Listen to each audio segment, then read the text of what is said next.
নির্বাচন কমিশন একটি মেরুদণ্ডহীন, কোনো মেরুদণ্ড নাই। মেরুদণ্ডহীন নির্বাচন কমিশন থেকে আমরা সুষ্ঠু নির্বাচন, নিরপেক্ষ নির্বাচন প্রত্যাশা আর যে আস্থার জায়গা ছিল এই আস্থার জায়গাটা নষ্ট হয়ে গেছে।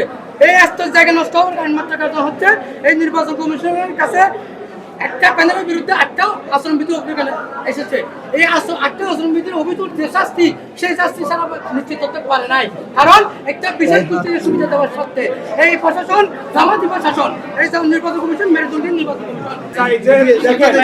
আমাদের নির্বাচন কমিশনে আমাদেরকে আশ্বস্ত করেছিল, ওনাদের সামনে রেখে বলছি কথাগুলো, ওনারা আমাদেরকে আশ্বস্ত করেছিল ডাকসু এবং জাকসু নির্বাচনে যে অভিযোগগুলো এসেছে, অনিয়ম হয়েছে, কারচুপি হয়েছে, সেখান থেকে শিক্ষা নিয়ে চাকসু নির্বাচনকে সুষ্ঠু গ্রহণযোগ্য নির্বাচনে আমাদের উপহার দিবেন। তারা আমাদেরকে বলেছিল, আশ্বস্ত করেছিল যে অমোচনীয় কালি দিতে আমাদেরকে দিবেন, কিন্তু তারা সেখানে ব্যর্থ হয়েছেন। একজন শিক্ষার্থী যদি অমোচনীয় কালি দেওয়া না হয়, তাহলে আমি একটু আগে ভোট গেলাম, আমার কাছে কিন্তু এখন কোনো কালি নেই, আমাকে শনাক্ত করার কোনো চিহ্নই নেই। এখন একজন শিক্ষার্থী চাইলে একাধিকবার ভোট দিতে পারবে। এখন স্যার আমাদের শিক্ষক সমতুল্য, বাবা সমতুল্য, ওনারা আমাদেরকে আশ্বস্ত করেছিল, আমরা আশ্বস্ত হয়েছি, কিন্তু ওনারা এখন দাবি করছেন যে ওনারা নাকি বলেছেন ওনারা যে পার্মানেন্ট কালি দিতে পারেননি, সেটা আমাদেরকে জানিয়েছেন। অথচ কোনো জানা নেই। আমি বলি না ভাই, ওনারা জানাইছে একটু আগে যখন অভিযোগ এসেছে। আমি বলি আমাদের পিতৃতুল্য ভাই, একটু শেষ করি, আমাদের পিতৃতুল্য শিক্ষক, ওনারা আমাদের সাথে মিথ্যাচার করছেন। ওনারা আনুষ্ঠানিকভাবে আমাদেরকে জানান নাই যে পার্মানেন্ট, ওনারা ভাই লেট মি ফিনিশ, ওনারা আমাদেরকে আশ্বস্ত করেছিলেন, আমরা আশ্বস্ত হয়েছিলাম।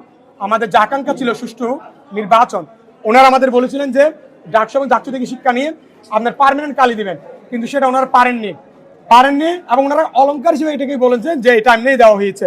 এবং ওনারা এখন দাবি করেছেন একটু আগে যে ওনারা কিনা আমাদেরকে জানিয়েছেন, আমরা এখানে বিপিজিএস সবাই আছি, ওনারা আমাদেরকে জানান নাই আনুষ্ঠানিকভাবে। কয়েক সেকেন্ড আগে অভিযোগের পরিপ্রেক্ষিতে ওনারাদেরকে যখন সাংবাদিক জিজ্ঞেস করে, তখন হয়তো ওনারা বলতে পারেন যে আমরা জানাইনি, কিন্তু এটা তো একটা চরম মিথ্যাচার। আরেকটি জিনিস আমি নোট করি, আমাদের শ্রদ্ধেয় শিক্ষক, তারা আমাদের পিতৃতুল্য, আমরা তাদের সমান সন্তান তুল্য। ওনারা ওই দিন যমুনা টেলিভিশনে আমাদের প্রধান নির্বাচন কমিশনার জানিয়েছিলেন যে যারা প্রতিবন্ধী, দৃষ্টিহীন, তাদের জন্য ব্রেল পদ্ধতি রাখার কথা ছিল, কিন্তু তারা রাখতে পারেনি। তবে দৃষ্টি প্রতিবন্ধী যারা প্রতিবন্ধী, তাদের সাথে আলোচনা করে সিদ্ধান্ত হয়েছে যে 2 জন নির্বাচন কমিশনের উপস্থিতিতে কি করা হবে, ভোট দেওয়া হবে। অথচ আগে দেখেন বিভিন্ন প্যানেলে যারা নির্বাচন করছে, প্রতিবন্ধীরা, দৃষ্টিহীনরা, তারা বলেছেন যে তাদেরকে নির্বাচন কমিশনার কথা দিয়েছিলেন ব্রেল পদ্ধতিতে কিন্তু ভোট নেওয়া হবে, অথচ তাদের ভোট দেওয়া হচ্ছে কিন্তু আরেকজন মানুষের মধ্য দিয়ে। তাহলে নির্বাচন কমিশনার বারবার এখানে মিথ্যাচার করছেন। আমাদের শিক্ষার্থীদের সাথে ওনারা খেলনা খেলেছেন। আমাদের যে আকাঙ্ক্ষা ছিল সুষ্ঠু গ্রহণযোগ্য শান্তিপূর্ণ নির্বাচন, সেটা ক্ষেত্রে ওনারা বারবার ব্যর্থ হয়েছেন এবং ওনারা ব্যর্থতার দায় স্বীকার করছেন। তাহলে ওনারা আমাদেরকে একটা সুষ্ঠু গ্রহণযোগ্য নির্বাচন উপহার দিতে পারেনি। এটা সত্যি লজ্জাজনক। জুলাই অভ্যুত্থান যেখানে আমাদের